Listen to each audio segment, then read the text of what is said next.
All anyone could talk about is the Brandon Aiyuk deal and whether the Pittsburgh Steelers are going to be able to get this done and bring in this star wide receiver. Things continue to progress. Things continue to be talked about, and the dynamic of this trade continues to be hashed out. And will it ever get done? Welcome back to Mike Drop Sports, everybody. I'm Jason. We're here on a Thursday.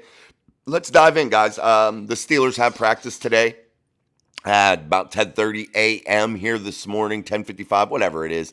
The Pittsburgh Steelers will practice here this morning, and the Steelers continue to try to hash out this deal with Brandon Aiyuk and the San Francisco 49ers. I think what the major hangup is here, guys, is the amount of compensation the San Francisco 49ers will receive in terms of players. I think that, in my opinion, the way that I've seen this story unfold, and this is my opinion, I'm not giving you some bullshit thing about sources or anything like that. I'm not doing that. But from what I have viewed, how I've seen this thing all unfold, where I think the Pittsburgh Steelers are far apart right now are which type of compensation do the 49ers value more? Draft capital, high value draft capital, or players that can right now contribute to this roster for the San Francisco 49ers where they are NFC championship or champions, to where they have been in the Super Bowl and they are on the verge of being able to win a championship in a city that's been starved for one for a long time. You haven't seen the 49ers win one. You've seen them lose several here as of recent years here in the modern era, but you haven't seen them capture that Lombardi trophy and hoist that trophy as the champions of the NFL. And the 49ers are really looking for that, I think. I think they want players now that can contribute. And what would the Pittsburgh Steelers be willing to separate from player-wise on this roster currently? Where do the biggest needs for the 49ers lie? Would they like another wide receiver to be able to complement Pearsall Jr., Debo, those guys, Kittle? Would they like another running back? Would they like offensive linemen? Where would they get the most help here? And I think that is the biggest question that remains for the 49ers. I don't think the money-wise in terms of a long-term extension for Brandon Aiyuk is a problem. I think the Steelers have that part of the deal done. They know exactly what they're going to pay him. Aiyuk knows exactly what the Steelers are willing to do for him in terms of maybe fully guaranteed money, yearly salary. I believe it'd be around the realm of $110 to $115 million over 4 years. Bringing the average salary to around $28 million is where I think that Brandon Aiyuk is looking to be right now, and I think that's where the Steelers are willing to go with him over a 4-year period, guaranteeing probably about $80 to $85 million worth of that salary over that 4-year time span. I think that's where the Steelers may be right now with that. I think that deal makes the most sense. In terms of draft capital, I think the Pittsburgh Steelers were probably willing to offer a second and a fifth for Brandon Aiyuk in next year's 2025 draft. I think that would be fair compensation in my eyes. So I think that part of the framework is set up in terms of this trade. Then you look at what else the San Francisco 49ers would want in return. Would they want a player of significance along the offensive line? Would they want a James Daniels? Perhaps would they settle for a failing, in my eyes, Dan Moore Jr., a guy that has not been able to be a complete player at the tackle position? Would they be interested in trying to shuffle him around? James Daniels is a guy that comes in and gives you an instant upgrade, in my opinion, at the guard position. I think James Daniels is a top shelf guard, and are the Steelers willing to separate from that? They have guys like Spencer Anderson, guys like Mason McCormick, the rookie, players like that they would be willing maybe to possibly go with, because they know, and probably deep down inside, with the players that they have that are young on this roster for the Steelers, they probably know that they aren't going to sign James Daniels to a long-term deal after the 2024 season, in which his deal comes due next season. So, if you're the Steelers, would you be willing to do that? I think I'd be okay with giving away a James Daniels or a Dan Moore Jr.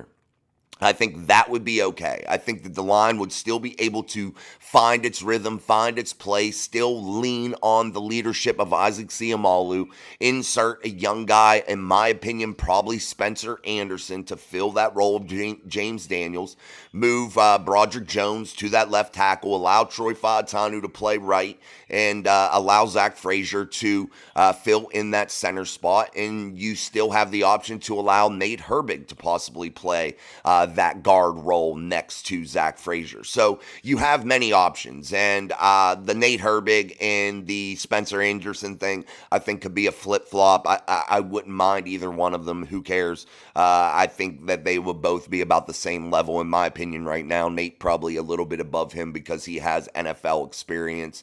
He's started games. He's played in the NFL.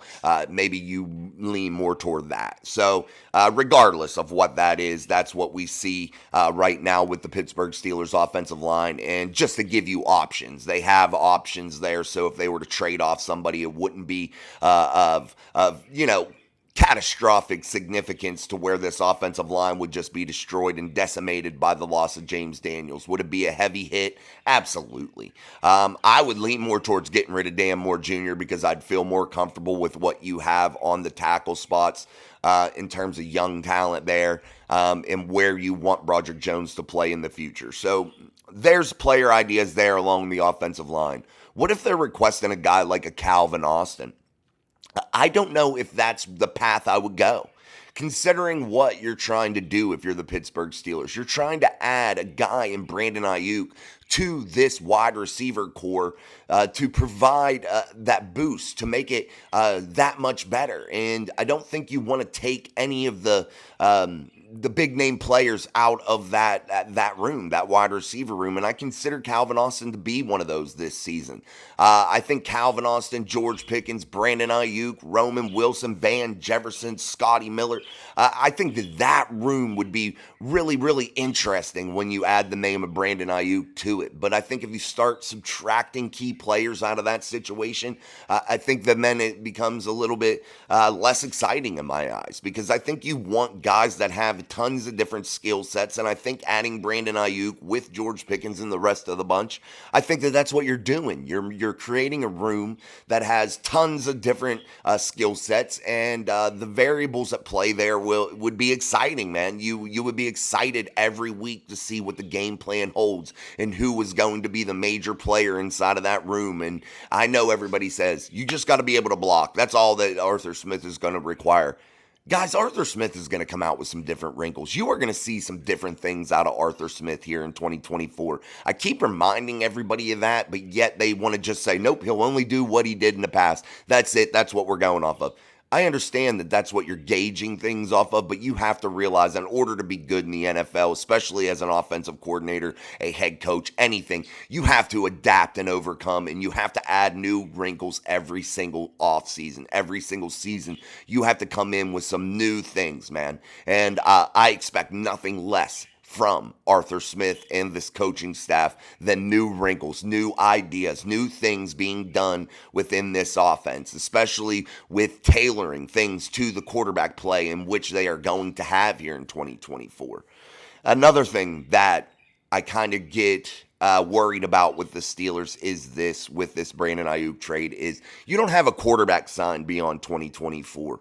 Why load up a wide receiver room when you don't have the quarterback in place? I don't understand that. I know it's a little bit easier to fill that quarterback role when you have elite talent all around them to where you can feel comfortable putting them out there because, they're going to be more comfortable knowing they have elite all-pro type talent surrounding them, an elite run game, elite wide receiving core, great tight ends, young, exciting, growing offensive line. Yes, it makes it a little bit easier to be able to put any type of quarterback in place. Then you would feel more comfortable, even if you went out and grabbed the rookie or something like that, to where you would feel more comfortable in them growing inside of that atmosphere, especially in an Arthur Smith scheme, to where maybe you will lean a little bit on the run game. Then you will mix in that play action pass to be able to set up a young guy for success, because let's face it, that's what young quarterbacks need. They need a great run game. They need a great play action game. They need a great action game all around that offense, and that's what they need in order to stay comfortable and succeed. So, what is going to happen here, guys, with this Aiyuk trade? Does it happen? Does it not? And I'm going to give you my last prediction of what happens here. I think the Pittsburgh Steelers get it done. I think it's done before next Monday, the next off day for the Pittsburgh Steelers. I feel like this gets done here. I feel like this trade gets done, and I don't think that it involves players. Another hangup that I think could be happening right now is the Steelers figuring out what part of Brandon Aiyuk's salary the 49ers are going to fork over here for the 2024 season. Do they pay half of it? Do they pay some of it? Whatever. I think that is another hangup that they're trying to figure out in this deal. But if you're the Steelers, and you're making this trade, I think that this can happen. I think that it can get done, and I don't think there's going to be a player involved. I think the Pittsburgh Steelers are going to, this is my final, though, prediction, guys, seriously. They're going to give up a second and a fifth-round pick for the 2025 draft. I think that is the definitive structure of that, and I think that the Steelers, again, pay that receiver $110 to $115 in that range for over 4 years. And I feel like the average salary is going to equate to around $28 million per season, with roughly around $85, $86 million fully guaranteed for his salary for the duration of the contract. I think that this frees up the Steelers that are heading into a big offseason filled with tons of cap space to be able to sign that quarterback, whoever that may be, sign George Pickens, continue to build along this offensive front with this young talent, continue to lean on the young talent they've been bringing in on defense, and they have some of their other older guys locked up. Maybe this still frees them up a little bit for next year to continue to do business with Cam Hayward, things of that nature. But I think the Steelers do this deal. I think it gets done. I think it works. And I think the Pittsburgh Steelers go into the 2024 season as a very, very dangerous football team with a lot of excitement surrounding them, considering the players and the arsenal that they would have at their disposal to be able to score points and average 25 points or better per game in this next season. So that's where I think that this Steelers team ends up by the end of business on Monday, the next off day for the Pittsburgh Steelers, as they continue to march through this off season.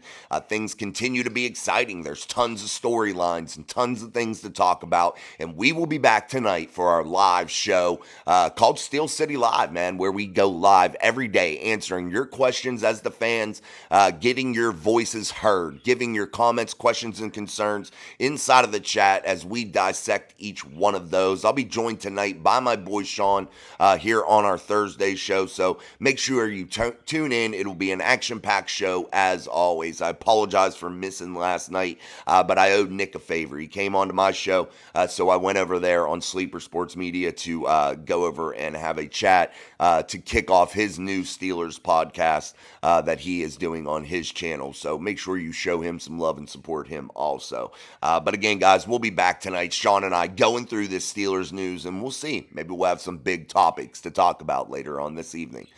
So until then, I'm Jason. This is Mike Drop Sports. Peace.